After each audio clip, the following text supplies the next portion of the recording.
절약정신과 짠돌이 구두쇠는 종이 한 장 차이라나요? 알뜰살뜰하게 사소한 것 하나씩 챙기는 모습이 저한테는 둘도 없는 장점처럼 보였어요. 저나 남자친구 두 사람 다 사회인이 되고 나서 직장 생활을 하는 중에 만나 연애를 시작했거든요. 손해보는 거 참 싫어하고 근검절약하는 습관이 저는 엄청 어른스럽다고 느꼈고, 그러한 남자친구의 습관들이 제가 모자란 부분을 채워줄 수 있을 거라 생각했습니다. 연애를 4년 가까이 했는데 아직 콩깍지가 남아있었나 봐요. 결혼은 현실이라는 말이 뼈에 사무치게 와닿는 상황이네요. 남자친구 입장에서는 결혼 승낙을 한 제가 다 잡은 물고기라는 생각이 들었나 봐요. 연애하는 동안 남자친구는 이것저것 따져가고 계산해가면서 항상 합리적인 소비를 추구해왔어요. 그렇다고 해서 실제로 저한테 돈 쓰는 걸 아까워한다거나 푼돈 얼마 때문에 싸우고 소심하게 나오는 구석이 없었습니다. 적어도 그동안에는 쓸 때는 쓰고 아낄 때는 확실하게 아끼는 사람이었지요. 그리고 4년이라는 긴 시간을 해오면서 봐왔던 모습에 남자친구가 제게 청혼을 해왔을 때 그렇게 하겠다 승낙을 하게 되었고요. 남자친구가 나이가 저보다 2살이 많습니다. 하지만 취직한 연도는 똑같았어요. 남자는 군대가 걸려있으니 2년 취직 늦은 게 흠잡을 이유라는 생각이 들지는 않았습니다. 두 사람 다 다니는 회사가 비슷비슷한 수준이고 직접적으로 말해준 적은 없지만 연봉 또한 비슷하게 받는 듯 싶었지요. 결혼 이야기가 처음 오고 가기 시작했을 때 저는 당연히 남자친구나 저나 모아놓은 돈의 액수가 비슷할 거라 생각했어요. 5년 직장 생활에서 5천을 모았으면 솔직히 사회초년생이 이 정도면 돈 낭비하지 않고 잘 모은 거라고 생각했거든요. 그런데 남자친구는 제 2배가 되는 액수인 1억을 모았더라고요.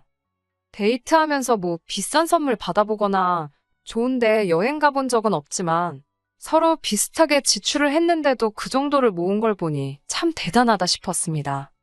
남자친구나 저나 둘 다 부모님으로부터 독립해서 나와 서로의 직장 근처에서 자취를 하고 있었는데 저와 비슷한 월급을 받던 남자친구에게 어떻게 그 정도 돈을 모았냐고 물어보니 정말 가관이더군요. 집에서 관리비 아낀다고 냉난방 안 쓰는 건 물론이고 샤워도 찬물로 했다더라고요. 알뜰폰 무제한 요금제를 들어서 인터넷도 집에 따로 설치하지 않았고요. 전기세 아끼겠다고 핸드폰 같은 전자기기 충전도 전부 회사에 가서 했다 하고 밥도 대부분을 회사 식당에서 해결했대요. 집에서 밥을 먹어야 할 때는 고구마 한 상자 사놓고 고구마만 먹었다고 하더라고요. 심지어 그 고구마도 회사 탕비실에 있는 전자레인지로 쪄오고 집에서는 정말 잠자는 것 외에는 아무것도 안 했다고 하는 겁니다. 알뜰살뜰한 건 알았는데 그 정도까지 한다니 조금 걱정이 되기는 했어요. 검소하고 근검절약하는 습관이 장점이고 그것 때문에 결혼을 결심했기는 하지만 그렇다고 해서 저까지 그렇게 살고 싶은 생각은 없었거든요. 아무튼 그렇게 해서 남자친구가 저보다 모아놓은 돈이 훨씬 많기는 했습니다. 결혼은 요즘 추세가 다들 반반을 하잖아요. 남자친구가 이것저것 따지는 성격이긴 하지만 그것 때문에 결혼할 때 금액을 똑같이 해오려고 생각했던 건 아닙니다. 이미 결혼 이야기 나오고 나서 서로 얼마를 모았는지 이야기를 했을 때도 남자친구는 특별히 제가 모아놓은 돈이 적다는 걸 이유로 아무 말도 꺼내지 않았었거든요. 그리고 결혼 승낙을 받으러 우리 집에 처음 갔을 때 저희 부모님이 저희에게 먼저 힘닿는 데까지 도와주신다고 이야기를 꺼낸 것도 있었어요. 제가 외동이기도 하고 저희 부모님이 노후 준비도 끝나 있고 다른 집에 비해 사실 여유가 조금 있는 편이기도 하거든요. 그래서 딱 남자친구가 모아놓은 금액에 맞추기 위해서 저희 부모님한테 5천 정도를 지원받을 생각을 가지고 있었습니다. 그런데 남자친구에게 그렇게 하겠다는 이야기를 꺼냈는데 남자친구가 너 그렇게 계산적인 여자라고 생각한 적 없는데 왜 그러냐며 화를 내더라고요. 난데없이 왜 화를 내느냐 물었더니 남자친구는 그러면 둘이 모아봐야 2억 아니겠냐며 사실 그 돈으로 서울에 빌라 전세 구하는 것 말고는 할 수 있는 게 없는 거 모르냐 하더군요. 요즘 대출금리가 어쩌고 저쩌고 서울의 아파트가 얼마고 모자란 돈을 대출받으면 그러면 한 달에 이자가 얼마, 우리 월급에 생활비 내고 대출이자 내고 얼마가 남고 그러면 한 달 공과금의 대출이자 생활비까지 내고 나면 우리 수중에 얼마밖에 안 떨어진다. 이 계산을 하고 있는 겁니다. 그러더니 하는 말이 여유 있는 부모님 가진 것도 능력이라고 하면서 분명히 우리 결혼 승낙 받으러 갔을 때 물심양 면적으로 아끼지 않고 도와주신다고 했는데 뭐하러 힘든 길을 가려고 하냐며 집 할 때 모자란 돈. 그러니까 저희가 대출을 받아야 하는 만큼을 지원을 받아오면 좋겠다는 겁니다. 그래서 남자친구한테 예비 시부모님들은 얼마를 더 지원을 해주시는 거냐 물었지요. 그런데 남자친구는 그 말에 어이가 없게도 지금 자기 부모님이 왜 나오냐면서 어차피 지금 모아놓은 돈이 자기가 더 많지 않냐고 따지더군요. 자기 부모님들은 노후가 아직 안 돼 있어서 괜히 도움받아봐야 나중에 생활비다 용돈이다 달라고 하면 괜히 거절도 못할 거라고 배보다 배꼽이 더 클 테니 차라리 지원을 안 받는 게 좋다고 하더라고요. 무슨 말을 하고 싶은지는 대충 이해가 갔지만 아무리 저희 부모님이 여유가 있다고 해도 이게 경우는 조금 아니지 않나 싶기도 했습니다. 그런데 다행스럽게도 저희 부모님께서 흔쾌히 집을 해주시겠다고 이야기를 해오셨지요. 안 그래도 저희 외삼촌이 가지고 있는 아파트가 하나 있는데 요즘 집값도 내려가고 있고 급전도 필요하고 해서 정리 중인 게 있다면서 그 집을 아예 얻어주시겠다 하시더라고요. 저희 모은 돈으로 실내도 싹 다 갈아엎고 그러면 신혼부부 살기에는 모자랄 것 없을 거라고. 그리고 저희가 모아놓은 돈을 가지고는 차를 사도 되고 훗날을 도모하기 위해 저금으로 가지고 있어도 되지 않겠냐고 하더라고요. 몸둘바를 모를 정도로 감사했습니다. 여기까지는 정말 수월하게 지나갔어요. 비록 예비시댁에서는 돈 한 푼 지원받지 못하는 상황에서 저희 집에서 집을 해주는 거나 마찬가지인 상황이 되었지만 말입니다. 저희 부모님이 노후 준비가 다 되어 있는 상황이기는 했지만 그래도 다른 것도 아니고 집을 해주셨는데 다른 건 몰라도 저희가 어느 정도 자리가 잡히게 되고 부모님께서 완전히 은퇴를 하게 된다면 그때 가서 매달 용돈을 드리고 싶은 생각이 들었습니다. 노후 준비가 되어 있다고 하더라도 돈을 곳간에 쌓아놓고 필요할 때마다 꺼내 쓰시는 분들도 아니셨고 큰 지출을 하시게 되는 만큼 분명히 노후 대책에도 어느 정도 영향이 있을 거라는 생각이 들었어요. 그래서 이 정도 도움을 받았는데 조금이나마 제가 해드릴 수 있는 건 해주고 싶은 마음이 있었지요. 그런데 막상 남자친구는 집을 해주신다는 말을 들었을 땐 뛸 듯이 기뻐했으면서 용돈을 드리고 싶다는 제 말에는 인상부터 팍 쓰더군요. 남자친구가 했던 말 중에 예비시댁에서 도움받으면 생활비다 용돈이다 달라고 하면 줘야 하지 않느냐고 하지 않았냐고 따졌지요. 그랬더니 남자친구가 자기 뜻은 안 바꿔 안 준다는 거지. 받게 되면 뭘 하겠다고 했던 말이 아니랍니다. 그렇다고 예비시댁에서 돈 한 푼도 안 받았다고 해서 저희 부모님한테만 주고 남자친구 부모님한테는 안 주겠다 하는 것도 아니었거든요. 당연히 양가 어른들이 더 이상 경제적인 활동을 할 수 없는 상황이 되면 자식들인 우리가 해야 하는 건 당연한 부분이 아니냐고요. 생활비랑 용돈을 드리는 건 양가 어른들이 은퇴한 뒤의 이야기라고 지금 당장 돈 나가는 것도 아닌데 왜 그걸 가지고 그렇게 싫어하느냐 했습니다.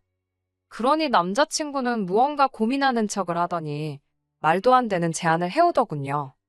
안 그래도 저희 부모님이 집을 해주신다고 했을 때 짚고 넘어갔어야 하는 일인데 이왕 이야기가 나온 거 확실하게 정하고 가자고 하면서 말이지요.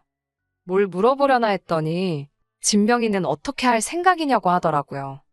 솔직히 남자친구가 제가 부모님께 생활비를 조금씩 드리고 싶다는 말을 했을 때 저렇게 네 돈 내 돈 따져가며 굴지만 않았어도 이렇게까지 나올 생각은 없었거든요. 애초에 처음부터 공동명의를 할 생각도 가지고 있었는데 이렇게 확실하게 짚고 넘어가자는 식으로 나오니 무슨 꿍꿍이가 있는 것 같고 우리가 결혼해서 부부가 되는 건데도 이렇게 계산을 하려 나오는가 하는 모습을 보이니 공동명의를 하겠다는 말이 입에서 나오지가 않더라고요. 저도 치사하게 구는 것일 수도 있지만 일단 남자친구랑 제가 모아놓은 돈을 아예 건드리지도 않은 상황에 저희 부모님께서 아파트를 해주시는 거나 마찬가지였던 상황이었으니 저도 모르게 왜 명의 문제를 이야기하느냐고 대답이 나왔어요. 당연히 저희 부모님이 다 내주시는 건데 내 명의가 아니면 우리 부모님 명의가 되지 않겠느냐 했습니다. 예상했던 대로 남자친구가 공동 명의가 아니라는 말에 얼굴에 기분 나쁜 감정을 숨기지를 못하더라고요. 저한테 따진다고 하는 말이 아까 전까지는 드리기 싫다던 부모님 생활비를 걸고 넘어지면서 집 명의는 네 걸로 하고 생활비는 우리가 번 돈으로 드리겠다니 너무 치사한 거 아니냐고 하는 겁니다. 그러더니 그럼 자기도 생각이 있다는 거예요. 자기가 결혼한다고 모아놓은 1억에는 손을 안 대겠다고 하더라고요. 저보고 이제 우리 결혼하는데 네 거 내 거 나누고 있냐고 정말 치사하다고 하면서 눈에는 눈이고 이에는 이라는 겁니다. 자기도 저랑 결혼을 준비하는 남자이기 이전에 부모님 자식이라고 효도하고 싶지 않은 자식이 세상에 어디 있겠냐면서 저랑 결혼은 하되 여태 모아놓은 돈은 부모님 드리겠다고 선언을 하는 겁니다. 어차피 집 명의도 제 걸로 할 텐데 우리 재산을 합치는데 무슨 의미가 있냐고 하더라고요. 그러면서 그냥 결혼은 하고 각자 수입도 알아서 관리하자고 하더라고요. 부모님께 생활비를 드리던 용돈을 드리던 각자 돈 관리하니까 생활비 내고 나면 남은 돈은 어떻게 쓰던 자유라고 하면서 말이지요. 요즘 반반 결혼하면서 각자 월 수입도 알아서들 관리한다고 하기는 하지만 이건 조금 경우가 다른 문제라고 생각했어요. 말이야 번드르르 하게 하고 있지만 솔직히 지금 하는 말은 자기 돈 한 푼도 안 쓰고 결혼하겠다 이 말이잖아요. 집도 여자 집에서 해와 집 명의가 제 쪽으로 되어 있으니 집 고치는 것도 당연히 제가 모은 돈에서 충당해야 한다는 뜻이고 말이에요. 심지어 결혼 전에 모은 돈은 부모님 노후자금 쓰시게 다 드리고 온다고 하는데 어이가 없더라고요. 내가 집을 해오는데 이게 정말 공평하다고 생각하느냐 따지니 남자친구가 공평하다고 하면서 집 때문에 그러는 거면 자기가 다달이 월세로 20만 원씩은 주겠다고 하는 겁니다. 저도 조금 남자친구가 받기만 하려는 모습에 실망한 게 있기도 하고 억지 부리는 부분도 없지 않아 있었지만 남자친구가 굉장히 계산 다 해본 것처럼 논리적인 척 하면서 떠들어대고 있는 꼬라지를 보니 다시 생각이 들더라고요. 남자친구한테 네 말이 맞다고 인정해줬어요. 집 명의도 내 거고 우리 앞으로 잘 살기 위해 도움을 받는 건데 집을 해줬다는 이유로 매달 생활비 드릴 생각을 하면 돈이 아까운 것도 이해하겠다고요. 그리고 각자 자기 부모님한테 잘하고 싶은 마음은 똑같은 거고 그것도 이해한다고요. 그래서 모은 돈도 부모님 다 주던지 말던지 알아서 하라고 했어요. 자식이 부모한테 잘하겠다는데 나부터 그러자고 했는데 그걸 아니라고 할 수는 없는 노릇이라고요. 그러니 남자친구가 싱글벙글 입이 귀에 걸리더라고요. 그러면서 가전이나 혼수는 그래도 서로 같이 쓸 거니까 그 돈은 저랑 반반씩 하겠다고 나오는 겁니다. 그 와중에도 저랑 같이 쓸 가전가구라고 해서 반반씩 하겠다는 거 보니 웃기지도 않아서 웃음도 나오지 않더라고요. 나 말 안 끝났는데 자르지 말라고 능글거리면서 지 속내를 다 털어놓던 남자친구 입을 다물게 만들어 놓고 그리고 나서 본론을 딱 말해줬습니다. 그냥 결혼 안 하겠다고 뒤집어 엎어버리겠다고요. 돈 굳었다는 생각에 싱글벙글거리던 남자친구가 대뜸 결혼 뒤집어 엎어버리겠다는 말을 듣더니 표정이 싹 굳어가지고는 안절부절하지 못하더라고요. 이해를 못하는 것 같아서 한 번 더 말해줬어요. 그냥 오늘부로 끝이라고 끝내자고 하는 말이라고요. 자기 부모님 부담될까봐 돈 한 푼 지원 못 받아오는 것도 좋다. 당장 들어갈 돈 아끼고 싶은 것도 구두쇠인 것도 다 좋다고. 그런데 보자 하니까 아주 사람 너무 우습게 보는 거 아니냐고요. 내가 너한테 월세 받으려고 결혼을 하는 건 줄 아냐. 부모님한테 말해서 집까지 해오겠냐고. 남편한테 월세 받으면서 살 거면 그게 룸메이트지. 뭐하러 결혼까지 할 필요가 있느냐고 했습니다.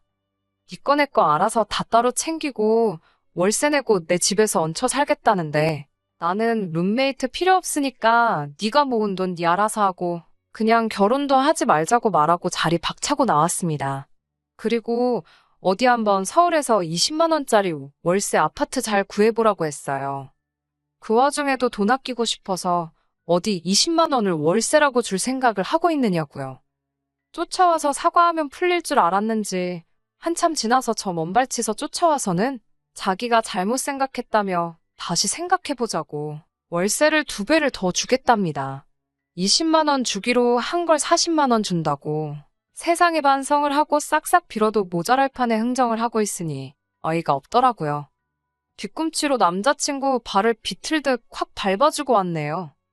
내 근처에 한 번만 더 얼쩡거려보라고. 내가 4년 연애한 세월이 아까울지언정 너 같은 놈하고 결혼하는 평생 후회할 만한 선택은 하지 않겠다고요. 서울에 5억 아파트 해온다는데 내가 이 나이 먹고 너보다 잘난 놈 하나 못 만나겠냐고 거지는 사절이라고 말하고 뒤도 안 보고 집으로 돌아왔습니다. 그 와중에도 밟힌지 발등이 아파서 신경 쓰였는지 아니면 자기도 자기가 한 짓이 가망이 없다고 생각을 한 건지 멀어지는 저를 쫓아올 엄두도 못 내고 있는 남자친구를 보니 헤어져도 100번은 잘 헤어졌다는 생각이 들었습니다. 계산적이고 사소한 것 따지는 성격, 진작에 알고 있긴 했지만 저는 최대한 좋은 점만 보려고 했어요.